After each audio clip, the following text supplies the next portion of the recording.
Good afternoon, I'm Craig Moffat here with EFC YPN, and today I'll be interviewing Gary Pounder of Eiko, formerly Premise. Gary, how are you today? Very well, Craig. How about yourself? Yeah, I'm great, thank you. Thanks so much for being here. First up, why is it important from your perspective to invest in young professionals? Well, I think hands down, it would be the number one most important thing that we deal with on a day in and day out basis, especially with COVID and, you know, the big war on talent that's going on in the industry right now.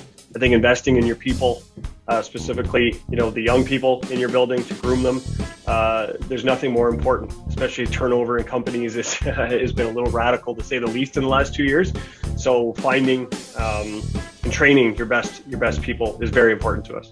Why has Premise LED continued to support EFC's Ontario Region Young Professionals Network? I think just in further to the first question that you had asked in terms of investing in young professionals, we really look at it as just a kind of another spoke in the wheel of ways to try and engage, specifically within the industry. I myself was a member for a couple of years, and we used to have a lot of our employees attending pre-COVID.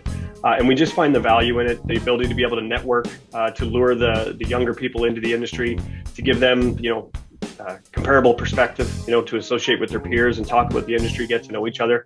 I think it's a really, really good resource to try and attract talent to the industry.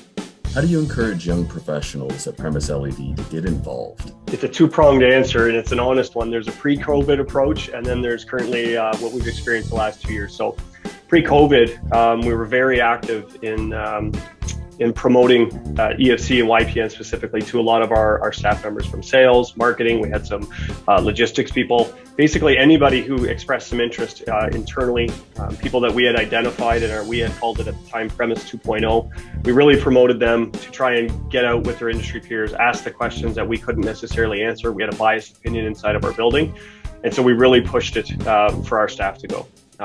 Now, since COVID, the demographics in our building have changed slightly and we have less people that qualify, but we've really taken the approach of just trying to allow our staff to have that work-life balance. And we're not necessarily pushing things as much as we could in the past, just because it's been a stressful 2 years for everybody, and the mental well-being of our employees is very important. So we're doing our best to make sure that they have that work-life balance, and we're just trying to focus on that. Well, thank you very much for your time today, Gary. I truly appreciate you joining us and for your insights as towards youth in the industry.